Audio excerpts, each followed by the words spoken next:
Okay, guys, let's talk a little bit about blueprinting this year. So if you are used to blueprinting, that's something that you've done before and that's what you're comfortable with, then you are welcome to keep using blueprints and no big deal.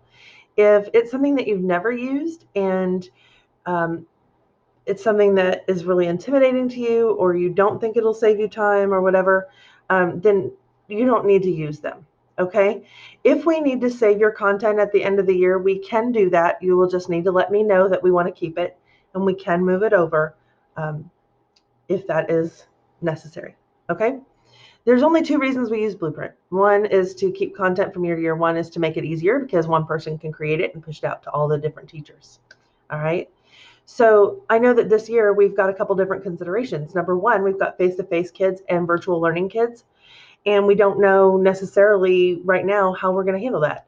Um, we know that when our shell courses come in, and those are, um, for those of you that are new, those are courses that are created by eSchool, and they're generated automatically from our master schedule, and they are put in your dashboard like course cards. So it kind of looks like, let's see, this is kind of slow when I'm in here, I'm sorry. So you'll have a little course card for every separate PEIMS number class that you teach. Okay, so you'll have, for example, if you teach Algebra 1 and you teach um, Pre-AP Algebra 2, you would have a course card for each one of those. You'd have a Pre-AP or an Algebra 1 course card, and then you'd have a Pre-AP Algebra 2 course card.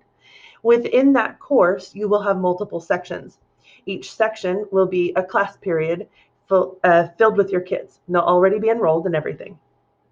Okay, so what will happen this year, we think, is that those sections will be like 1A, 2A, 3A, and then they're going to be, hey, here's your virtual learning class for period 2, and etc. Okay, so your virtual kids will be a section just alongside your face-to-face kids. They're going to be in the same course card. We can separate them out using cross-listing. Okay, and that's another video, but we can do that. And you may end up finding that you want another blueprint. You want two blueprints. I don't know, could happen. Um, it might get to be too much with all of those blueprints, and you might just say, hey, I don't want a blueprint at all. I just want to work in my course. That's okay. All right. So whichever is easiest for you is what we want to do this year. Now, you do have a template that you're going to be working with. So what I did was I went ahead and set up this course with a template, and I made it a blueprint course. And a blueprint is a different type of course than your shell courses are. And you can tell it's different because it's got this little blue line across the right-hand side of your screen over here, and it's got the little blueprint icon. All right. So every time you make a change in the blueprint, you can open this up and you will have a blue sync button. You can click that to sync any changes out to your associated courses. So just as an FYI, or a reminder, we do have to set those, I have to set those associations up manually, and I can't do that until the shell courses exist.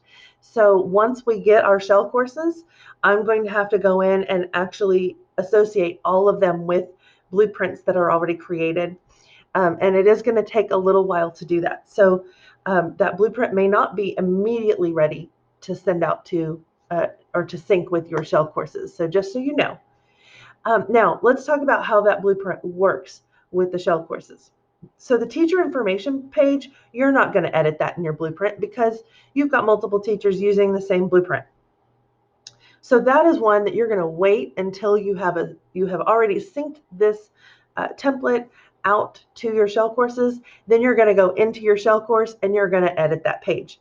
Now, the way a blueprint works is each little section of it, if you go out to your shell course and start messing with what you synced out, you're going to break the link with that piece, just with that piece. So for example, the teacher page, if you go out and create your own teacher page or edit the teacher page, put your picture in it, your contact information, you will have broken the sync link between your blueprint and your shell course for that teacher page. And that means that the next time you hit that blue sync button, that teacher page will not sync. It's not going to overwrite it and erase everything you've done.